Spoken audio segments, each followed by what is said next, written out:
we've led our listeners and viewers through the basics of what happened to this plane in the initial stages of the flight, how it appeared to go into the southern Indian Ocean. And we sort of started with the assumption that this data is what it seems to be, and why we would conclude that it went into the southern Indian Ocean, and specifically where it would go in the southern Indian Ocean.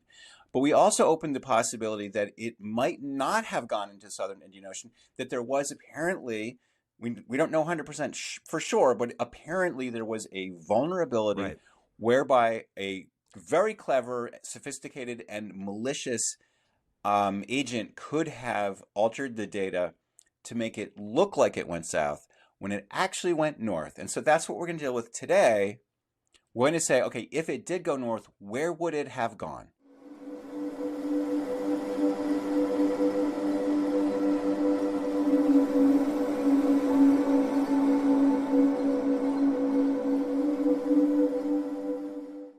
So in this episode, we are going to bring up that possibility, and we're not going to talk about who did it, why they did it, or even really how they did it, but what they could have done. So if the data was correct, untampered with, and we spent an entire episode on that one about hacking, then it would have gone south. But let's talk about that northerly route. So first of all, I'm going to refer to a lot of notes on this one because we have lots of maps and stuff. So if you hear paper shuffling, that's going on. That's good. Refresh my memory. The plane was, before it made its alleged southerly turn, it was actually pointed kind of north by northwest, right? Right. So when last seen on military radar, it was flying to the northwest, and then it seems to have made a turn even further to the north. We know that based on the geometry between its last radar return and the curve of the first arc. In order for the plane to have maintained its speed, it must have turned to the right, kind of heading towards Kazakhstan.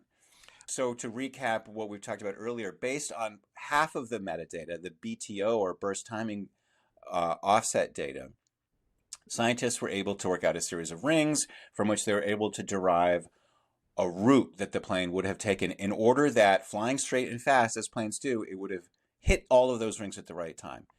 But they were somewhat flummoxed to realize that they didn't just find a route, they actually found two routes, one a mirror of the other. It was sort of circularly symmetrical. And so then they had to use this other set of data, the BFO data, to determine which of those two was correct. And I think we have a shot taken from one of the reports showing those two routes, one of them going to the southern Indian Ocean, one of them heading to the northwest over the Andaman Islands, over India, Nepal, western China, and into ultimately Kazakhstan.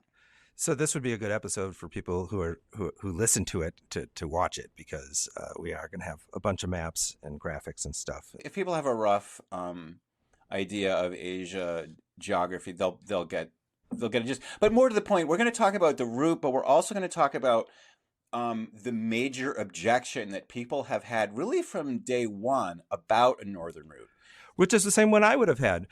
Yeah, the thing is, it's the same one I had as soon as I heard about this. I was like, there's no way that a plane is going to fly all the way halfway across Asia and not get noticed by radar. Because I think that's a misconception that we need to clear up, that there aren't eyes in the sky, or in 2014, there were not eyes in the sky at all time telling everyone where everything was. It's not quite as simple as that. So as we go through these, we're going to talk about why a plane could sneak by. So we don't know for sure, and we'll talk about this more later, we don't know for sure that a radar wasn't on that could have seen it if it had passed that way. But nobody has come forward and said, we know it didn't go this way because we were looking at this airspace and nothing came through it. So we're back in kind of the land of ambiguous non-information. Right. So, but as just kind of a general principle here, the way military radar works, or the reason military radar works, is because it's expensive. It requires a lot of electricity, a lot of manpower, and it's designed to look at potential targets for a country. We saw this in real life. I mean, all these blimps were flying around Alaska and stuff, and they didn't totally notice them, or if they, it didn't result in the scrambling that you imagine in the movies. It doesn't always. And there's another kind of meta point you could say about MH370, which is that people have preconceptions or they have ideas about their knowledge of the world that they tend not to interrogate.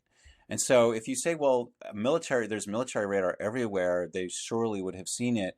And that seems like a very reasonable thing to say. And a Yeah. lot of people, most people think that. But Yeah. if you say to them, okay, wait a minute, name me one radar that would have seen this. You know what I mean? Well, they don't. They assume. Oh, just And radar. it's Yeah. assuming is the killer. Time and time again with MH370, people assume things, and those assumptions turn out to be wrong. You really have to go over this case with a fine-tooth comb. I recently did an interview with an Australian TV station for a special they're going to do on the 10th anniversary. It's coming up. And I was saying to them, I came up with the analogy that I liked, which is like, this is like a Swiss watch. If it stops working, you can't just like bang it on the counter and hope it's going to start working again. You need to open it up. You need to know how this thing works, and you need to get in, look at it with fine detail. MH370 is like that. Okay, so let's dive right into it. So half an Yeah. hour after leaving the Malacca Strait, and now we're talking about the northerly route here, the plane Right. would have passed over the Andaman Islands. Okay, those islands belong to India, and they Right. have a radar station there. Right.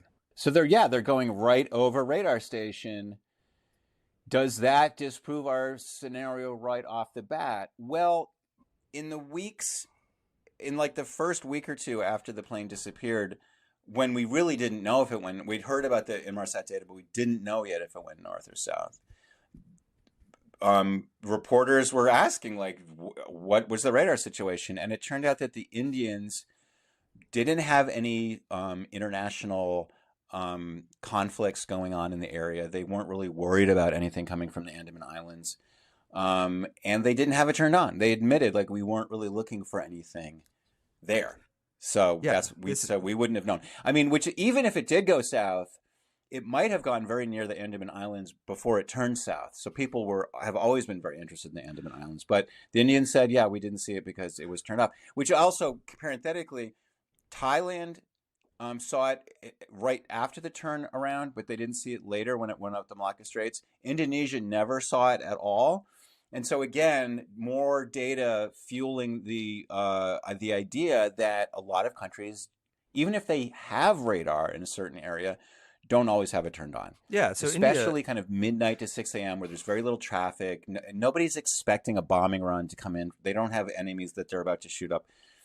I mean, India has enemies, but it's Pakistan, and they use their resources to point their radar toward those borders. And the chief of staff for the Indian island said to Reuters, "We operate this on an as required basis." This Right.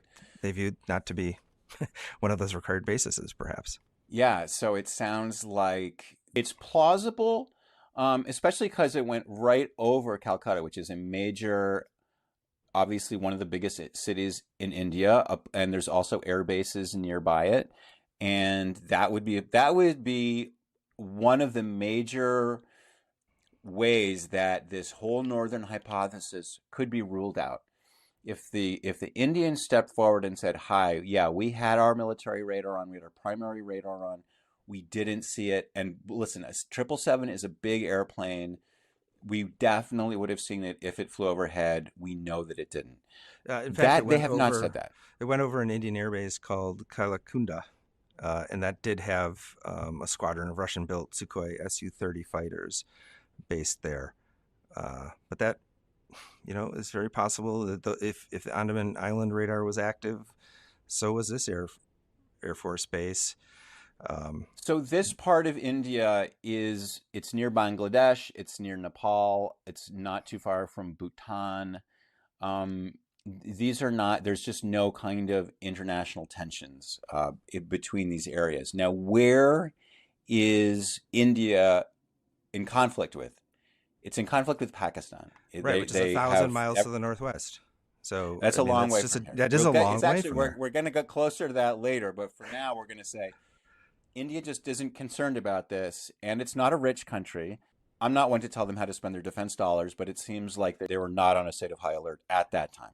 Okay, so after it crosses out of India, it goes into Nepalese airspace. Nepal is a small, poor country. It doesn't have an air force. It doesn't have any air defense radar. That makes total sense to me, that there would be no one manning anything in Nepal. Right. Yeah. Nepal probably wouldn't have seen it anyway. And the other thing to talk about here, we start to get into an area that's really kind of interesting from an aviation perspective. Yeah. It's kind of an aviation desert. And Mm-hmm. if you look at something like Flight Radar 24, which has real-time tracking of all the flights that are up in the world, and you zoom into this area, you'll see something really interesting. There's a lot of traffic in like northern India and even the sort of Russia, China part that's a little further north. But in the over Tibet itself, there's almost no planes flying. And you might well wonder, well, why is that? How come there's it's a black hole almost. There's just no aviation. It's like a forbidden zone almost. Yeah. There's actually a reason for that, which is the Himalayan plateau is so high that if you have an accidental depressurization, which God forbid you ever do, but just in case you do, the protocol is to descend immediately to 10,000 feet where the air is thick enough that you can operate without needing pressurization. Well, the land is so high there that you can't do that. And so you don't really have recourse unless you have special training and equipment, which some, like Lufthansa, had a flight that flew over that area, and they had special like oxygen canisters for the flight crew so that they could carry on and do their work until they could get to a place where they could do an emergency landing. If I can just put this into layman's terms here, that's because you're over 10,000 feet where the air is too thin to breathe and you need the aid of the oxygen. The emergency protocol for all planes that are flying over 10,000 feet, I suppose, that need pressurization is to drop to 10,000 feet. Then you can take off the mask and you can breathe and you can figure it out because a plane can fly safely at 10,000 feet. Except in this case, the Himalayas are there. And right. They could be taller than 10,000 feet. So you've got the Himalayan plateau, which is just all very high. And then even higher on the southern end of it, you've got the Himalayas. And you've got Mount Everest, which is like, 30-something thousand feet. So nobody's flying there. Yeah. The planes could fly there. They don't fly there for safety reasons. It's not like not like they can't fly over the Himalayas. The planes fly higher than the Himalayas, but they just, for safety reasons, they have to be able to descend in that rather unusual emergency situation. So what we're talking about is this, we're sort of hypothesizing that if this plane went north, according to the calculations made by Australian scientists, it would have followed a fairly narrow path. It would take it into the western edge of this aviation desert, which is a place where it's hard to operate commercial aircraft, and it's even hard to operate military aircraft. It's remote, it's cold, the air is very thin. We get to this very interesting question of, were there Chinese air bases in that area or radar installations that would have or could have picked up MH370 as it passed through that area?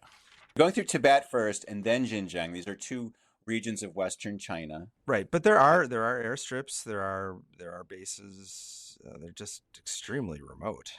Yeah, I mean, they really would have passed almost directly over a place called Ngari Gunsa. Right. And this is a pretty big, it's 15,000 feet long. I'm reading from my notes here. Yeah, we're going to have to read from notes. Yeah, it's altitude of 14,000 feet. It's the fourth highest altitude airport in the world.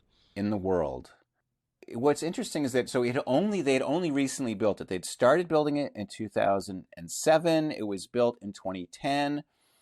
But if you look at it, you can access a lot of satellite photography just through Google Earth itself. You can go back in time and you can see what airplanes are on the tarmac when. And what you see is that sometimes they have fighter jets there and other planes. But it's fighter jets that really give you a sense of, like, is this airbase being used for air defense?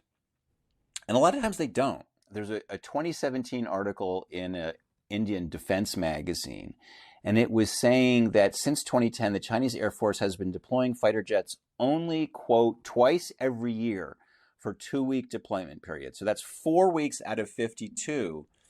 They're doing these temporary deployments there. Were they running radar?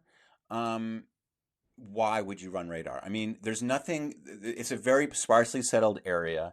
If you're worried about, for instance, India launching long-range bombers to attack, they've got a long way to fly in order to attack your main areas. And I just, you have to wonder how worth it would be.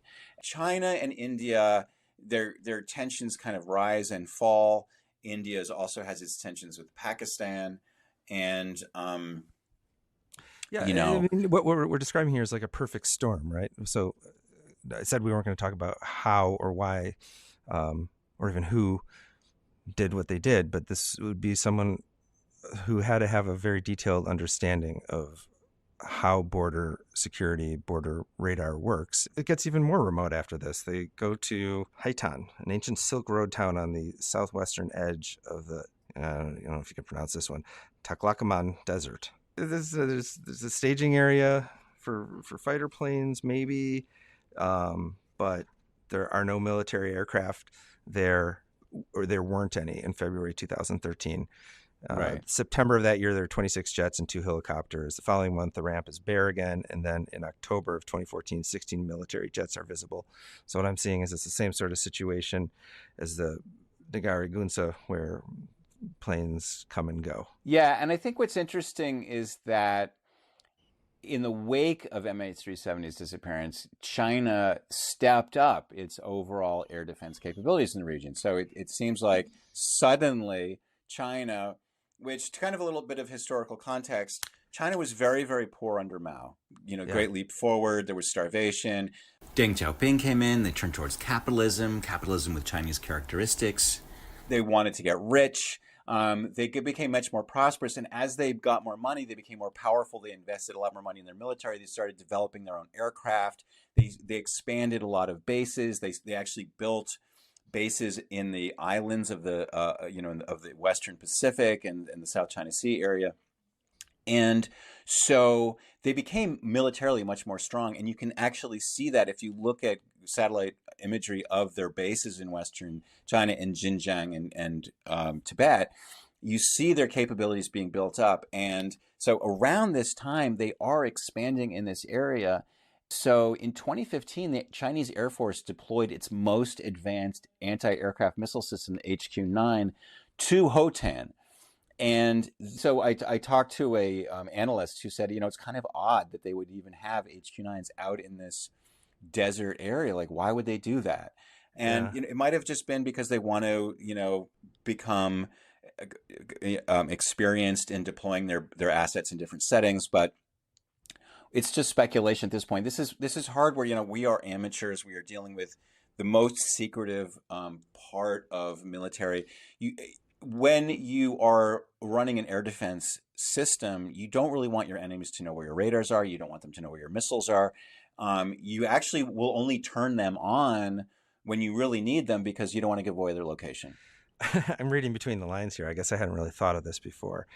They put these HQ-9s in this path. I mean, maybe they had some hunches that the plane went north too. It could be. We just don't know. I mean, what would be probative, again, is if the Chinese stepped forward and said, listen, we were running our radar at that time. We would have seen it if it was there, and we didn't see it, and it's not there. They haven't said that. So what we're left with is just the ability to speculate and say, look, we can't rule this out. We're trying to develop a comprehensive portrait of all the possible things that might have happened to this plane. And if we can rule one of these possibilities out, then great, let's do that.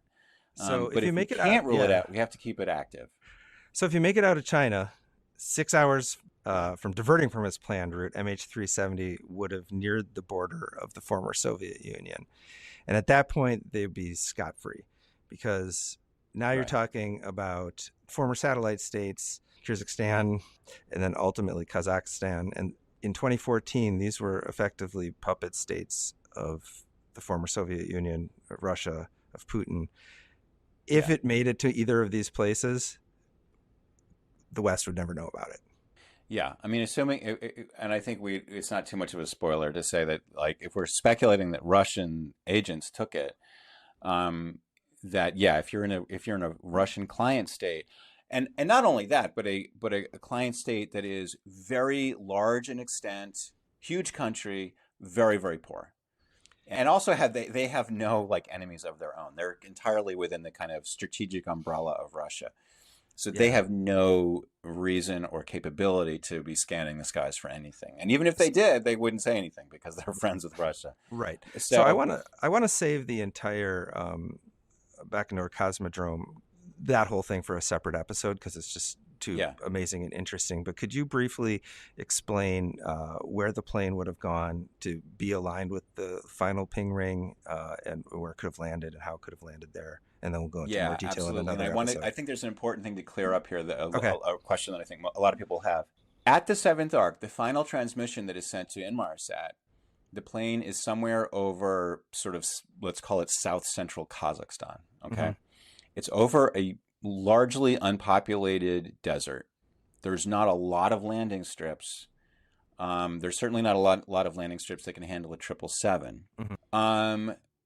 In our previous episode, we talked about what the BFO value means in terms of what the plane is doing at that moment. Because we are assuming that the BFO data was generated by equipment that was operating as it was intended. Right. None of that applies if we're in the north. True. Because we're assuming that the BFO data was tampered with. So the BFO value no longer has a specific meaning that we can take any inference from. And so we can't assume that the plane was in a 5 to 15,000 foot per minute dive. We just assume it doesn't mean anything. We Right. don't even know that it signifies fuel exhaustion. It might have been because under the northern hypothesis, the Spoof hypothesis speculates that the reboot was caused by deliberate manipulation of the reboot of the satellite communication system. So it could also be another manipulation here to make it seem like the plane was out of fuel. Right. Regardless, we do know that the plane must have been very low on fuel, if not out of fuel. So one of the biggest problems with the northern scenario is what the heck does this plane do now? Because if it has been hijacked by people who've worked really hard, used really clever vulnerabilities, of a really clever exploitation of vulnerabilities that even to this day people mostly don't know about. Yeah. What is their plan? So tell me about this briefly, because I want to do this in an entire episode, because this Cosmodrome is Right. so interesting. It's worthy of a lot more discussion. But since we're kind of approaching the end of this episode, tell me what this runway is and where it is and how it could have lined up with the amount of fuel that was on board and why it was a special runway. Right. So if you look at where this seventh arc winds up, there's a really intriguing fact that kind of pops out. Which is that it's kind of intriguingly not that far from an area called the Baikonur Cosmodrome. Yeah. And this is, it's a little bit like the U.S. territory in Cuba, Guantanamo Bay, where it's in a different country, but it's like territorially considered part of another country. Mm-hmm. So this is basically a little circle of Russia that's in the middle of Kazakhstan. And this is the place from which it launches cosmonauts into space and also astronauts, because for a while we in the United States did not have the ability to launch our own astronauts into space because we had ended the space shuttle program without a replacement. So this is a place that actually a lot of Americans go, but it's quite a huge area in the desert. And in the 70s, when the Americans were developing the space shuttle, the Soviets, who didn't want to be left behind in any kind of area, especially of space exploration, decided to build their own kind of knockoff version called the Buran. It looks just like it. It looks a lot like it. Yeah. And it was actually, in some ways, technologically more advanced. The Buran went into space only once, and it didn't carry any cosmonauts. It was unmanned. And at the time, it had a very sophisticated feature, was that it was able to land itself.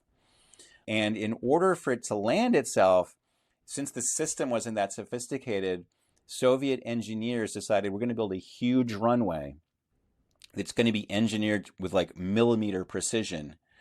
So that when this thing comes down with its primitive computers, it's going to be able to land without any surprises. And it did land successfully. So what you've got is a runway that was built specifically for a plane to land itself.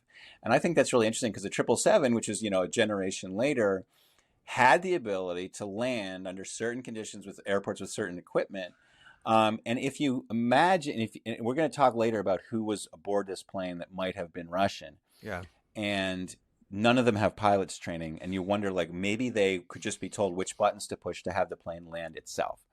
So it's easy to imagine that if this plane has enough fuel to get from the 7th arc to Baikonur, and it's like 250 to 350 miles, so it's not nothing. When the authorities looked at the data and they did a probability calculation of where this plane could have gone only based on BTO analysis and only knowing about the Boeing's flight characteristics, they developed a probability distribution that had this plane able to go to this part of the 7th arc. Yeah. Okay. Wow. But the bullet points from today's episode are there is a route that the plane could have taken that is not ruled out by military radars of the various countries along the way. I think the two biggest problems with the northern scenario are the flight simulator data, Zahari's flight simulator, and the fuel. Like having enough fuel to get to Baikonur. It doesn't necessarily have to go to Baikonur. There are some other places that it could have gone to, like that are sort of within range of this place.